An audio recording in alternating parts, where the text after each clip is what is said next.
మీరు పక్కగా రానా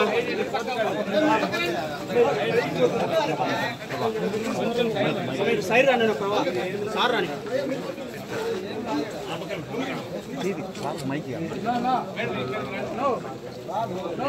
మీరు కొంచెం వెనక్కి రండినా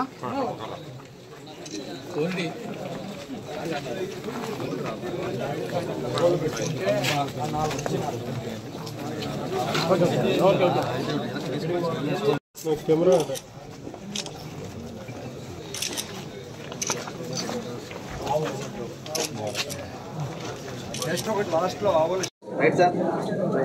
కాశిరెడ్డి నాయన జ్యోతి క్షేత్రానికి ఇవాళ మరి పెద్దలు శాసనసభ్యులు సుధమ్మ గారు, అదేవిధంగా పెద్దలు గోవిందరెడ్డి గారు, సీనియర్ నాయకులు రఘురామరెడ్డి గారు అందరం సందర్శించడం జరిగింది.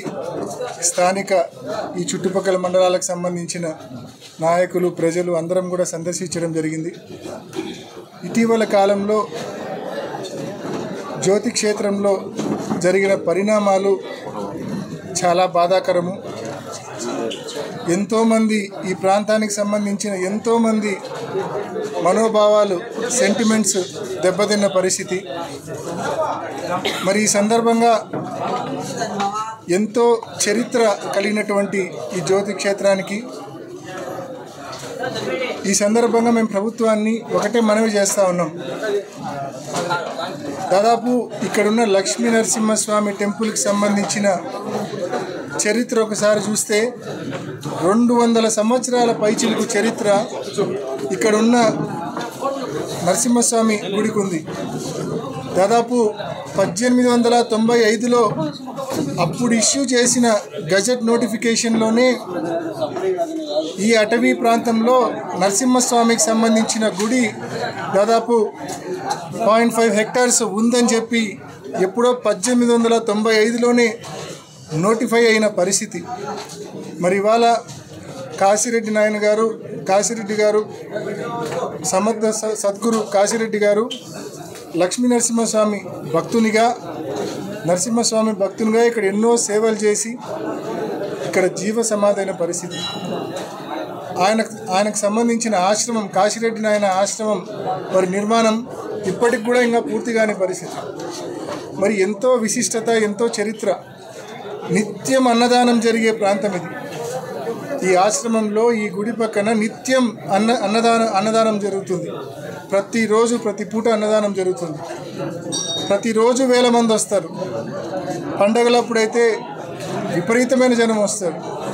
ఇంత విశిష్టత, ఇంత ప్రాధాన్యత కలిగిన ప్రాంతం ఇది జ్యోతి క్షేత్రం. ఇటువంటి ప్రాంతానికి సంబంధించి న్యాయం చేయమని చెప్పి ప్రభుత్వాన్ని మనవి చేస్తూ ఉన్నాం. ముఖ్యంగా గతంలో జగన్మోహన్ రెడ్డి గారు ముఖ్యమంత్రిగా ఉన్నప్పుడు ఈ ప్రాంతానికి సంబంధించి, జ్యోతి క్షేత్రానికి సంబంధించి దాదాపు ఇక్కడికి రావడానికి రోడ్ ఏదైతే ఉందో ఒక 3.26 హెక్టార్స్ రోడ్డు, ఆ రోడ్ అయితేనేమి, జ్యోతి క్షేత్రంలో జరిగిన నిర్మాణాలు దాదాపు 9.72 హెక్టార్స్, మొత్తం కలిపి 12.98 హెక్టార్స్. ఇదంతా కూడా అటవీ శాఖ నుంచి డైవర్ట్ చేసి ఈ గుడికి, యాజమాన్యానికి అందించండి. దానికి ప్రతిఫలంగా యాజమాన్యం మీరు ఏం పెనాల్టీస్ వేసినా, అఫారెస్టేషన్కి సంబంధించి మీరు 2 3 భూమి అడిగినా ఇవ్వడానికి సిద్ధంగా ఉంది.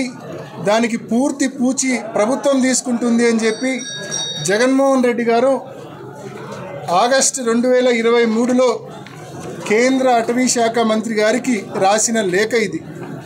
ఎంతో స్పష్టంగా 12.98 హెక్టార్స్ భూమిని అటవీ శాఖ నుంచి మరి ఈ యాజమాన్యానికి, జ్యోతి క్షేత్రానికి సంబంధించి కాశిరెడ్డి నాయన ఆశ్రమానికి సంబంధించిన యాజమాన్యానికి అందించమని చెప్పి అప్పటి ముఖ్యమంత్రి జగన్మోహన్ రెడ్డి గారు స్పష్టంగా కేంద్ర ప్రభుత్వానికి రాసిన లేఖ ఇది.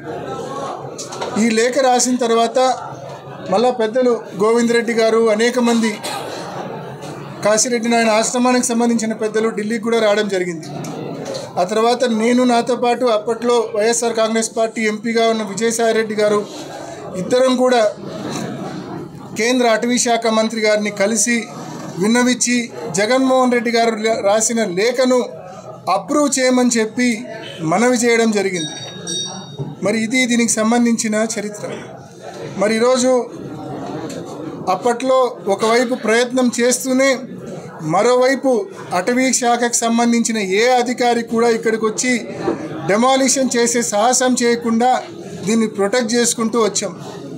మరి ఇవాళ మరి అనేక ఆశ్రమాలు కావచ్చు, గోశాలకు సంబంధించిన నిర్మాణం కావచ్చు, కొన్ని టాయిలెట్స్ కావచ్చు, ఇవన్నీ కూడా డెమాలిషన్ చేయడం జరిగింది. మరి ఇవన్నీ కూడా ప్రభుత్వంలో ఉన్న పెద్దలు మాకు సంబంధం లేదు, మాకు తెలియక జరిగాయని చెప్పి చెప్తా ఉన్నారు. మరి ఇది ఎంత మాత్రం కూడా వాస్తవం అయితే కాదు. ఎందుకంటే చాలా స్పష్టంగా అటవీ శాఖకు సంబంధించిన స్పెషల్ సిఎస్ కలెక్టర్ గారికి రాయడము, కలెక్టర్ గారు ఇన్ రిటర్న్ జనవరి 1,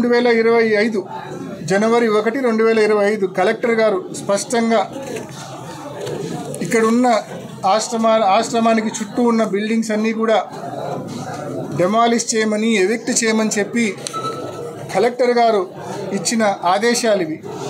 ఆర్డీఓ, అటవీ శాఖ, పోలీస్ శాఖ ఈ 3 శాఖలు సమన్వయం చేసుకొని ఈ మాదిరి డెమాలిష్ చేయండి అని చెప్పి కలెక్టర్ గారు ఇచ్చిన ఆదేశాలు. మరి స్పష్టంగా స్పెషల్ సిఎస్ ఫారెస్ట్ నుంచి కలెక్టర్కు, కలెక్టర్ నుంచి ఆర్డీఓకు, పోలీస్ శాఖకు, ఫారెస్ట్ డిపార్ట్మెంట్కి ఇంతమందికి ఆదేశాలు వస్తే ఈ ప్రభుత్వం మాకు తెలియకుండా జరిగిన తప్పిదమని చెప్పి చెప్పడము నిజంగా కంటి తుడుపు మాటలు, కంటి తుడుపు చర్యలుగా భావిస్తూ ఉన్నాం. ఏది ఏమైనప్పటికీ కూడా దీన్ని రాజకీయం చేసే ఉద్దేశము ఏ ఒక్కరికి కూడా లేదు. అందరికీ, ఈ ప్రాంత ప్రజలందరికీ కూడా ఉన్న కామన్ ఇంట్రెస్టు మళ్ళా పూర్తి స్థాయిలో ఇక్కడ అభివృద్ధి జరగాల. కానీ ఇక్కడ ఏ అభివృద్ధి జరగాలన్నా, ఇక్కడ ఏం జరగాలన్నా, ఇప్పుడు నిన్న అసెంబ్లీలో కూడా మరి ఎండోమెంట్స్ మంత్రి గారు అన్నారు దీన్ని మేము ఎండోమెంట్స్లోకి తీసుకుంటామని చెప్పి. మరి భవిష్యత్తులో ఎండోమెంట్స్లోకి ఒకవేళ తీసుకోవాలన్నా, లేకపోతే ఇక్కడ ఇంకా మంచి అభివృద్ధి కార్యక్రమాలు మనం చేయాలన్నా, ఏం చేయాలన్నా కూడా జగన్మోహన్ రెడ్డి గారు కేంద్రానికి రాసిన లేఖ ఏదైతే ఉందో 12.98 హెక్టర్స్ ల్యాండ్ను ఫారెస్ట్ నుంచి డైవర్ట్ చేసి ఆశ్రమానికి సంబంధించిన యాజమాన్యానికి ఇమ్మని ఏదైతే రాశారో ఇది అప్రూవ్ అయితేనే కేంద్ర ప్రభుత్వం నేషనల్ బోర్డ్ ఫర్ వైల్డ్ లైఫ్లో 81వ మీటింగ్లో కూడా దీన్ని తిరస్కరిస్తూ మొత్తం డెమాలిష్ చేయమని చెప్పి తీర్మానం చేసింది. సో కేంద్ర అటవీ శాఖ, national board for wild life వీళ్ళందరూ కూడా, ముఖ్యంగా కేంద్ర అటవీ శాఖ కన్విన్స్ అయ్యి ఈ లేఖకు సంబంధించిన అప్రూవల్ ఇస్తే అప్పుడు మనం ఈ ప్రాంతాన్ని మరింత అభివృద్ధి చేసుకునే అవకాశం ఉంటుంది. కాబట్టి ఆ దిశగా మరి తప్పకుండా అడుగులు వేయాలని ఏదైతే జగన్మోహన్ రెడ్డి గారు కేంద్ర ప్రభుత్వానికి లేఖ రాశారో 3.26 హెక్టర్స్ రోడ్డు మార్గానికి, అదేవిధంగా 9.72 హెక్టర్స్ టెంపుల్ చుట్టూ కన్స్ట్రక్ట్ చేసిన నిర్మాణాలకు సంబంధించిన రెగ్యులరైజేషన్కు ఈ 12.98 హెక్టర్స్ భూమిని అటవీ శాఖ నుంచి డైవర్ట్ చేయించి మరి ఆశ్రమానికి సంబంధించిన యాజమాన్యానికి ఇప్పిస్తే మరి ఖచ్చితంగా భవిష్యత్తులో ఈ ప్రాంతం అన్ని రకాలుగా అభివృద్ధి చెందుతుంది. ఇక్కడికి వచ్చే భక్తులకు కూడా నిజంగా మంచి సౌకర్యాలు కూడా కల్పించవచ్చు. కాబట్టి ఆ దిశగా మరి మా ప్రభుత్వంలో ఆ దిశగా మేము ముందడుగు వేశాం. రాష్ట్రం నుంచి కేంద్రానికి రాశాం. మరి ఖచ్చితంగా ఇప్పుడున్న రాష్ట్రంలో, కేంద్రంలో అధికారం పంచుకుంటా ఉన్న ఈ కూటమి ప్రభుత్వం తప్పకుండా మరి దీన్ని అప్రూవ్ చేయించి మా ప్రాంతానికి సంబంధించిన ఈ జ్యోతి క్షేత్రానికి, ఈ క్షేత్రానికి వస్తున్న అపారమైన భక్తులకు తప్పకుండా న్యాయం చేయాలని చెప్పి మనవి చేసుకుంటా ఉన్నాం ప్రభుత్వాన్ని.